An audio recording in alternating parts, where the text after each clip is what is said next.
Offseason, the Seahawks believe they are primed to take a big step forward in 2023. Looking big picture, where do things stand for the Seahawks offensively in 2023 and beyond? I'll be diving into a 3-year plan here on our Monday edition of Locked On Seahawks. You are Locked On Seahawks, your daily Seattle Seahawks podcast.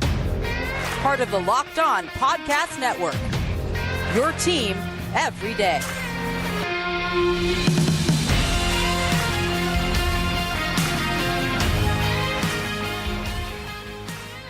Greetings, 12. This is Corbin Smith, host of the Locked On Seahawks podcast, your daily Seahawks podcast, part of the Locked On Podcast Network, your team every day. A special thanks, as always, to all the 12s out there for making Locked On Seahawks your first listen 5 days a week. We greatly appreciate it. Now that OTAs are almost done, there's a couple of passing clinics that are going to be going on as OTAs here this week for the Seahawks.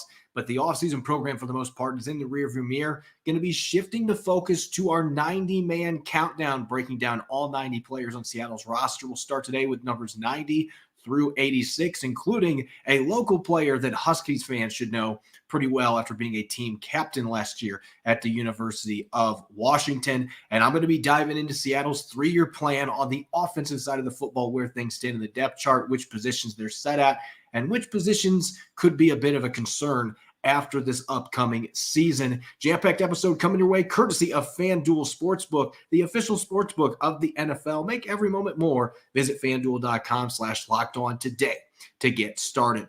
Now for your lead story here on our Monday edition of Locked On Seahawks. In the NFL, general managers and front offices in general have to keep one eye on the present and one eye on the future when they're making their decisions, building their rosters in free agency, as well as the draft. And while he's not flawless, there's been mistakes made along the way.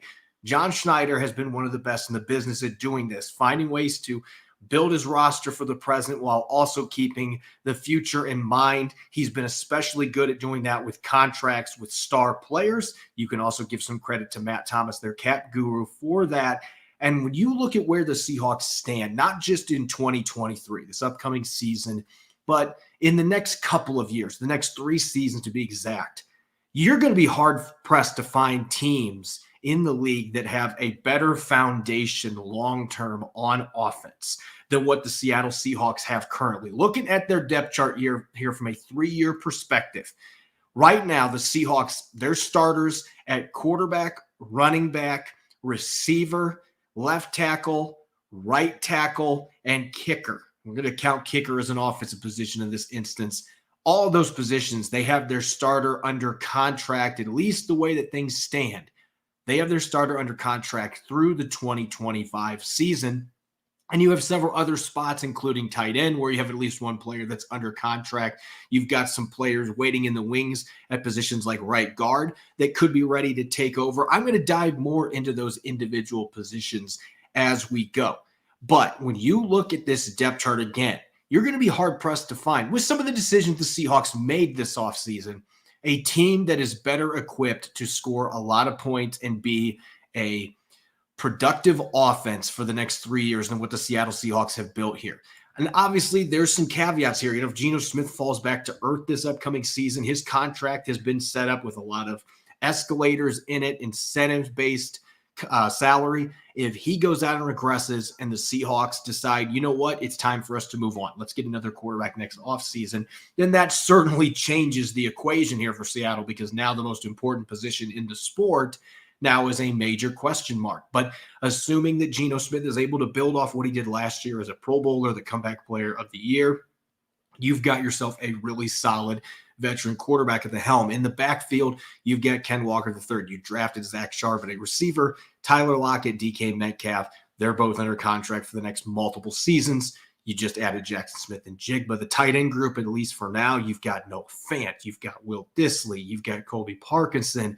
And the offensive line, I think maybe that's the most encouraging part here, is that you've got some foundational pieces. And again, I'll have more time to dive into that as we go deeper into the show. But this just feels like a team, at least on the offensive side of the ball, and we'll be discussing defense on tomorrow's show, but it feels like John Schneider and the rest of the front office, you can give Pete Carroll his credit for his involvement in this as well, they have done a fantastic job where they have set themselves up that this offseason they could still add some pieces to an already top 10 offensive team. They could add some of those pieces, not really suffer any major losses, and they ensured that they had their key guys under contract beyond this upcoming season. They don't really have too many question marks next year. If Evan Brown ends up winning the center job and plays well, he's going to be a free agent next year. Damian Lewis is going to be a free agent next year. Phil Haynes is going to be a free agent next year. But aside from that, Seattle doesn't have a lot of question marks that they have to really worry about in terms of 2 years from now. 3 years from now, you've got some more questions that are going to arise, and that's the way the NFL goes. Rosters change a lot year to year. So when you're looking 3 years down the road, again, this depth chart, as I'll show again on YouTube, this depth chart suggests that the Seahawks could have a very similar roster the next 3 years. And you could have players like Noah Fant that get new contracts. You could have players like Evan Brown that could get new contracts. Maybe Damian Lewis gets that second contract. You could have the majority of these players. This could be your offense for the next 3 years.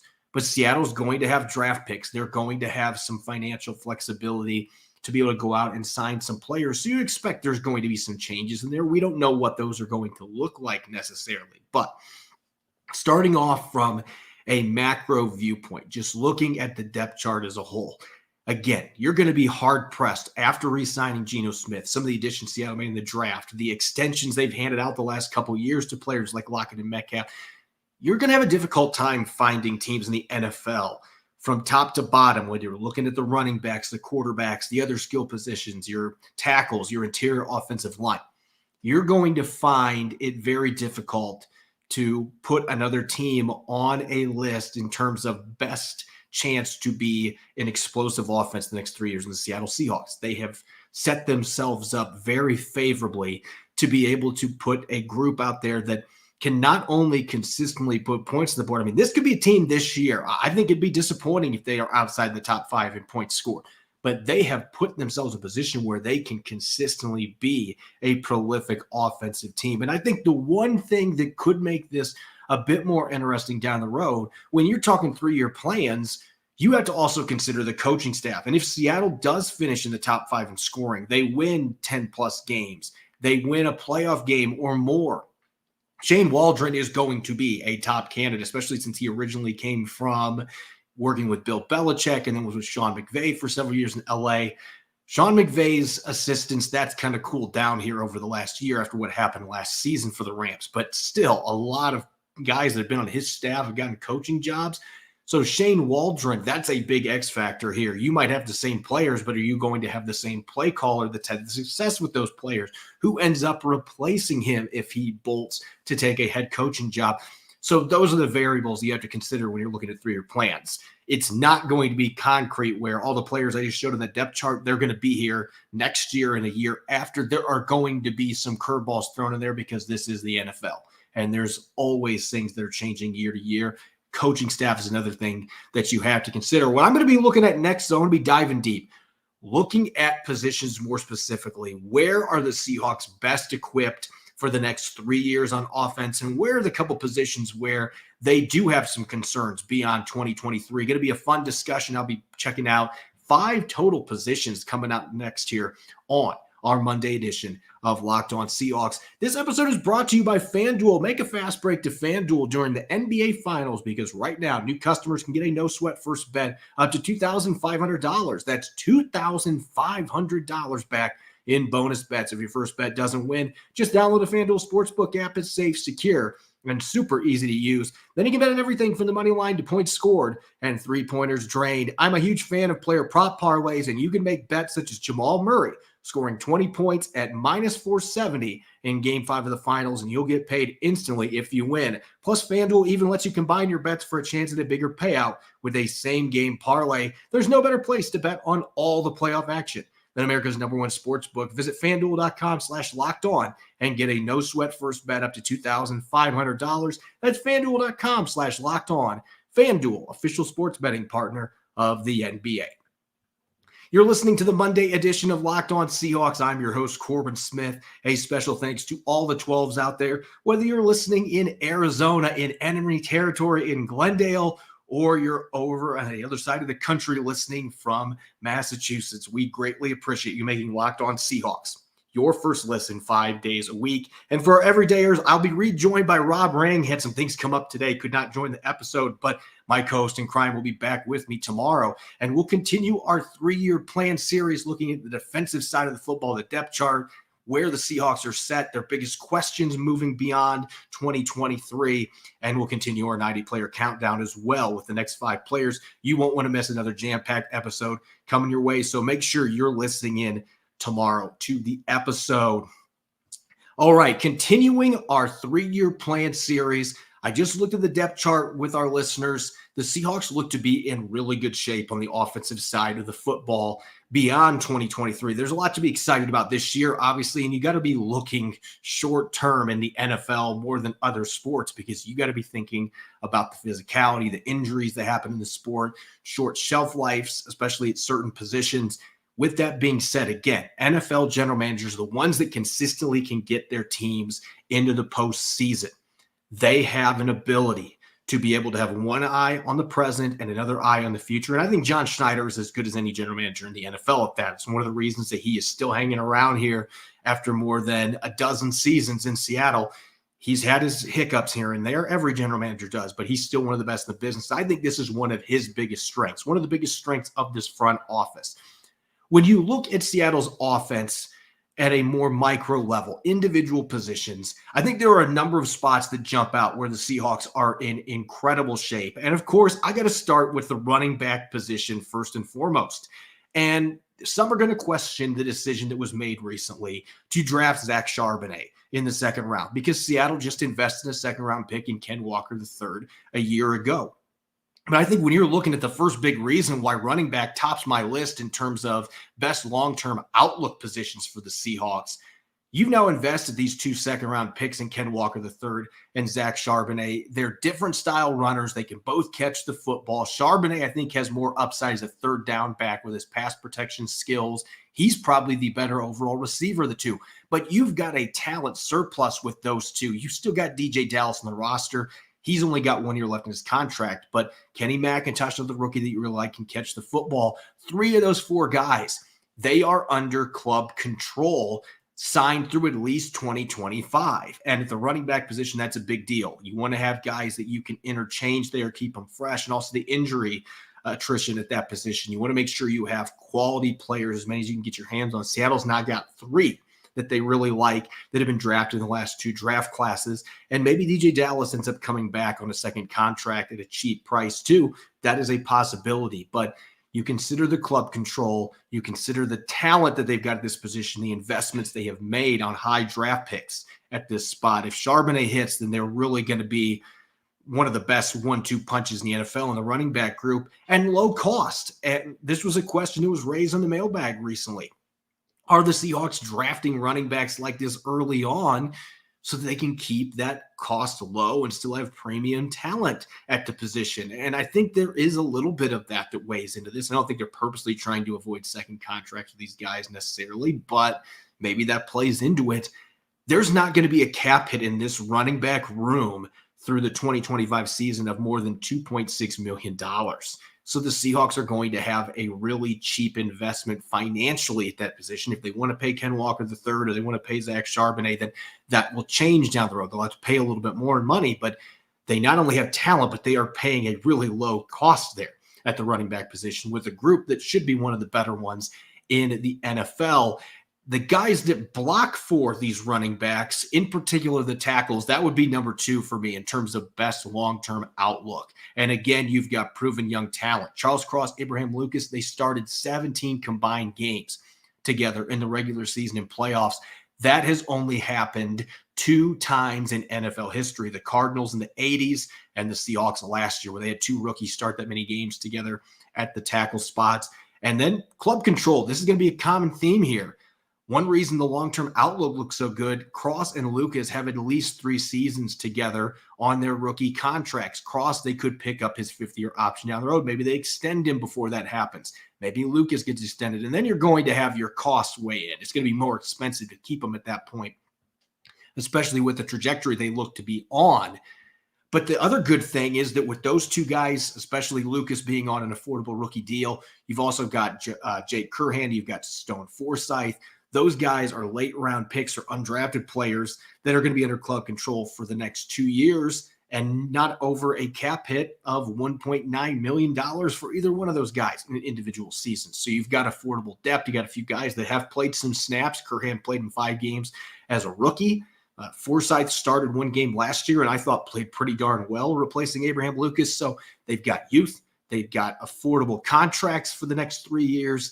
At the tackle position, there's a lot of talent there, especially with those 2 starters. So I feel like that is one of the strengths for the Seahawks moving forward. And it's strange saying that with the offensive line, the way it's been over the years under Pete Carroll and company, but this is a tackle group that I think has a chance to be a really special one with those 2, Lucas and Cross, as the starters together. And last but not least, the receiver position. I do think that there's a little bit more skepticism here when you're looking towards the 2025 season because Tyler Lockett is going to be well into his 30s at that point, cap hit north of $20 million.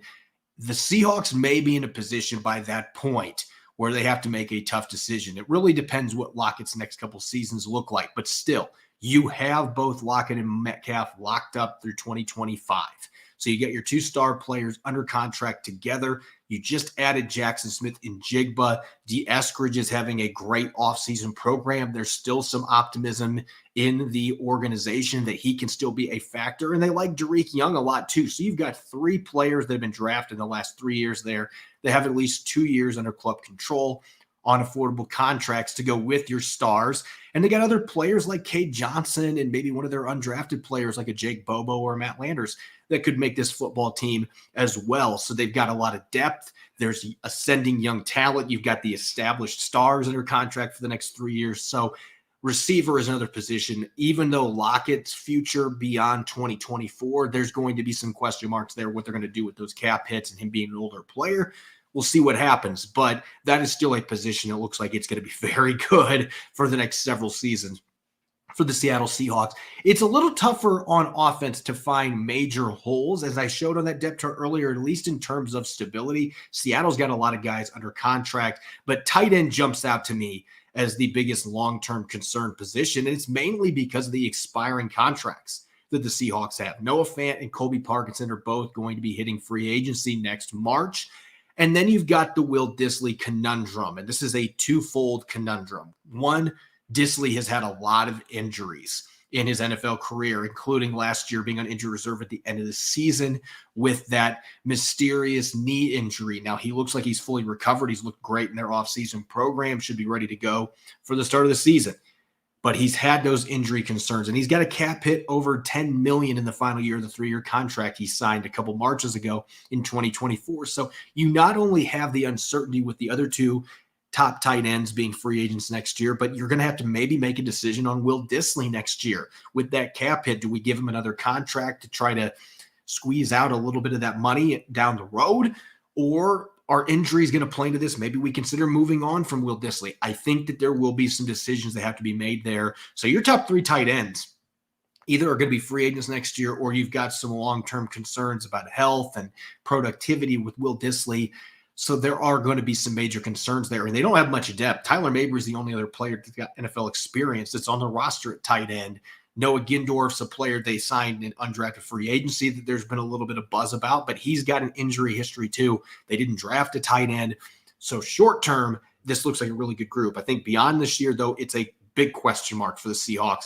And I would also say that maybe to a little lesser degree that right guard would be number 2 on my list as far as long-term concern positions.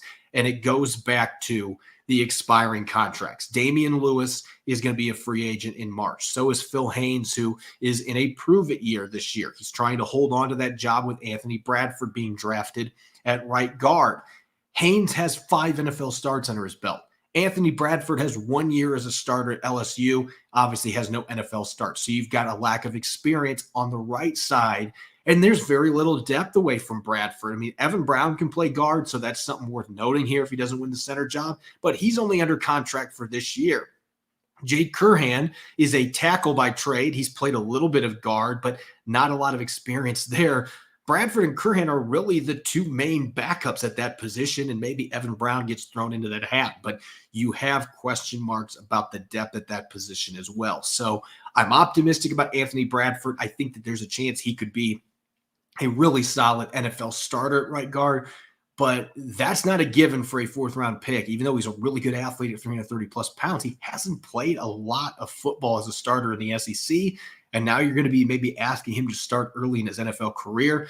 There's no guarantee that he's going to be able to be that long-term guy for you at right guard. So tight end, guard in general, but I would say right guard being the biggest highlight there with that situation. Those are the two position groups beyond this year that you do have some significant question marks, things that you're going to have to address moving forward. Let's get started with our 90-man countdown. And this is a series I started a couple years ago, and I try to switch things up a little bit year in, year out. But this is something that our listeners have been asking about the last few weeks. When are we going to start this? And what I love about the 90-man countdown, and we'll have Rob Rang and Nick Lee joining me on the show, Dallas Cooper as well, breaking down a lot of these players. It's a great opportunity to look at some of the lesser known players, the undrafted rookies that maybe are viewed as long shots, or a guy that was with another team last year and maybe this is his last opportunity in the NFL. And I love talking about these players, and I especially love it when one of them ends up somehow crashing the party. Last year, Joey Blount was in our first 10 players that we went through, which typically means a long shot to make the team. Joey Blount not only made the team, he was one of their best special teams players as an undrafted rookie out of Virginia. So I'm going to be talking about some players that maybe aren't being viewed as having much of a chance to make the Seahawks roster or make an NFL roster in general. They might not even be viewed as candidates for the practice squad, but all these guys deserve an opportunity to be looked at. And I think fans are always curious about those back end of the roster guys, especially when they get to see them in training camp. And so we try to provide a little bit of insight on those players. Without further ado, let's get to it. And I'm going to start with one of the more intriguing players at the bottom of our list. In fact, he comes in at number 90. Maybe that doesn't mean he's the 90th best player in Seattle's roster, but Montre Braswell coming from FCS school, Missouri State. And there's some intriguing things about this kid. His testing was not great. He ran a 4.53 40 at his pro day. He participated in Missouri's pro day coming from Missouri State. That was slower than I expected based on what I saw on film. But this is a guy that is an outstanding kick returner. And that is the one thing that gives him a chance to make this football team. And you add in the fact that 2 years ago, he actually was a second-team All-American for Missouri State in the FCS division. He is a solid defensive player, too. He's just in a position group at corner with Devin Witherspoon coming in as a fifth overall pick and having Trey Brown, Mike Jackson, Tariq Woolen, your Pro Bowler a year ago. That is a stacked cornerback group. It is going to be really difficult for any undrafted rookie to make the team based on cornerback alone. But if you can come in and be a dynamic kick returner, Braswell returned 3 of them in his college career. He also had 2 interceptions returned for touchdowns. He's got that penchant for the dramatic, the penchant for the big play. And guys like that can end up making teams out of nowhere. So I think that's the one thing Braswell does have going for him. As a corner alone, it's going to be extremely hard for him to get enough reps to even be noticed in that position group. But if he's able to stand out as a top-tier kick returner and somehow wins that job, that is the ticket to getting on to the Seahawks 53-man roster and at minimum being on the practice squad. Maybe he's their number 2 or number 3 guy. He could get elevated at some point during the season. Special teams is where he would have a fighting chance to make this football team. Coming in number 89, an even smaller school. We go from the FCS division down to Division II, Northwood University's very own John Hall. And just like any of these D2 guys that comes into the NFL, there are a few things that immediately stand out to teams that makes it worth taking a chance on this particular player. Obviously, he has not played the elite competition, not even FCS level competition, but he's 6'3". He averaged 24.1 yards per reception as a super senior at Northwood. This is a kid that is going to be, he's already 25 years old. He's been in college for a while, and there's a lot of players like this because of what happened with COVID in 2020, but he has big play capabilities. 4.59 40, nothing spectacular, but for a 6'3 receiver, that's still solid speed, and he can win over the top. He created a lot of big plays, just not a volume receiver. And I think that's probably what really hurts John Hall the most, notwithstanding the fact that he's also in one of the most crowded, talented position groups for the Seahawks.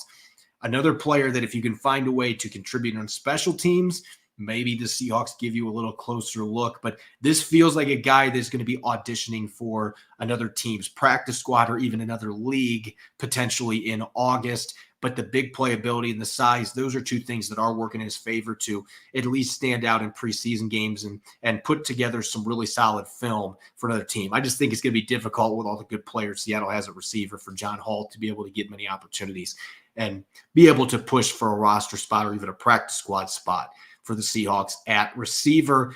Up next, this is maybe the most fascinating guy in these first five. And the reason that we have Bryant Corbin, former Toledo star, in at number 88 is the position group he's playing in. As I talked about earlier, Seattle's got a loaded backfield after drafting Zach Charbonnet and Kenny McIntosh. Corbin is going to be the running back number 5 for the Seahawks in this depth chart, and they're not going to be keeping all 5 of those guys. But this is also a position group that has been ravaged by injuries. A lot of teams deal with that. There's a high attrition rate in the backfield in general, and Corbin has some really fascinating athletic traits. We're talking about a 210-pound running back that, by the way, ran for over 4,000 yards and 45 rushing touchdowns at Toledo. He was as productive as any running back in the country, but at 210 pounds, ran a 4.49 40, had a 40.5-inch vertical jump, almost a sub-7 3-cone drill. He is extremely athletic. He's explosive. He's got suddenness, and he's got some power at 210 pounds. He wasn't able to make the Vikings roster last year, so this is a guy that has already missed out on a chance to make an NFL team. But he's kind of a sleeper, a wild card to watch if you are paying close attention to the Seahawks. This is a player that I think, if somebody goes down, could have a chance to really impress. Maybe he's this year's Troymaine Pope and just plays really good in the preseason and there's not a spot for him. But I still think he's going to be a fun guy to keep a close eye on with his physical traits and just the productivity, the immense production that he had as a running back at Toledo. Going to be a fun kid to watch. Might be able to tackle some on special teams as well. That would help him a little bit in terms of trying to fight for a roster spot when it's going to be really tricky with all the running backs the Seahawks have. Let's get some local flair now. Coming in at number 87. Now, this is a player that only played 1 year at Washington, but he made his mark, and that's Cam Bright, really athletic linebacker. He's undersized, and that's going to be his biggest issue to try to overcome. He's only 228 pounds, not a big linebacker, particularly for a 3-4 inside linebacker, but his 1 year in Washington, he was a team captain. He was team captain at Pittsburgh for the Panthers before that. So 2 Power 5 schools that he had really good production with, and also as a team captain. And that's something that always jumps out to the Seahawks, the leadership aspect. And Cam Bright is going to bring that with him. He did have an interception last year. Coverage is not his strongest suit, but this is a guy that ran a sub-4 640 at his pro day workout. There's some really intriguing athletic traits. If he can make plays on special teams and he's able to get off of blocks or find the football quickly on defense, maybe you can put him in that mix with John Radigan and Vi Jones as a reserve linebacker trying to fight for a roster spot primarily on special teams. I would not discount that Cam Bright could do that, but I think he is going to be at long odds to make this team with the players that the Seahawks have in Bobby Wagner, Jordan Brooks coming back, Devin Bush, Radigan, Vi Jones. It just doesn't feel like there's a spot right now for him. I do think he's got a really good chance if he plays well, though, to be a practice squad guy. And next year, Wagner, Brooks, and Bush are all free agents. Maybe this is a player with a year of development. If he get a little bit bigger, a little bit stronger, maybe next year he would have a legitimate opportunity to make this team, kind of the way that Vi Jones is trending right now. He was a practice squad guy most of last year. They've been raving about him. He gained some muscle. He might be a guy that makes that leap to the roster this season. Next year, Cam Bright maybe could be that player coming out of the University of Washington. And last here on our first set of players, the first cluster coming in at number 86. And this is a player I'm really looking forward to talking about because you want to talk about the complete package. Jacob Sykes, he played at UCLA last year, but he has an applied mathematics degree from Harvard, the University of Harvard, one of the toughest schools in the world. He's got an applied mathematics degree from. So this guy is extremely intelligent. He could probably already stake his claim to the smartest guy in the Seahawks locker room. No offense to some other guys like Drake Young, who've got an engineering degree. There's some really smart guys in this locker room, but coming from Harvard, a degree in applied mathematics. And Sykes also had 7.5 sacks his final year at Harvard. And again, that's FCS level. That's Ivy League football. It's a lot different than going to Westwood with UCLA. He only had 1 sack last year with the Bruins, but he still played at a high level, held up against the run, started some games at UCLA. He's 282 pounds. That's a little undersized to play nose, but as a 3-tech, this guy had elite numbers in his athletic testing. You know that he's got a great football mind on him as well. So he's already been released once by the Seahawks. They ended up bringing him back. They've got some questions at the bottom of their depth chart. I think that he's a long shot to make this football team, but could be another one because he's smart and he does have athletic tools that you could mold. You get him up to 290, 295 pounds. This might be a really fun 3-tech prospect to develop with a redshirt year stashing on your practice squad. So that's going to be a common theme with some of these players. But I think Sykes is a guy that does have some traits that could have redeeming qualities in terms of being able to stick around the league, at least as a practice squad player. And the Seahawks thought enough of him to bring him back for a second run with the football team. So he's going to be one that I'm going to be watching a bit in training camp just because I want to see how he holds up. And I think it would be an awesome story to see a guy like that started at Harvard, got a graduated there, and then went to UCLA. To see him come in the league and be able to carve out some type of role would be really cool. But a fascinating story to watch for the Seahawks going into the upcoming 2023 season. As always, you can follow me on Twitter at Corbin Smith NFL. Subscribe and follow Locked On Seahawks on YouTube and wherever you listen to your podcast to ensure you don't miss a single episode. I'll be rejoined by Rob Rank tomorrow. We'll be looking at the 3-year plan on the defensive side of the football and continuing our 90-man countdown with numbers 85 through 81. You won't want to miss it. Thanks for listening in. Enjoy the rest of your Monday night. Go Hawks.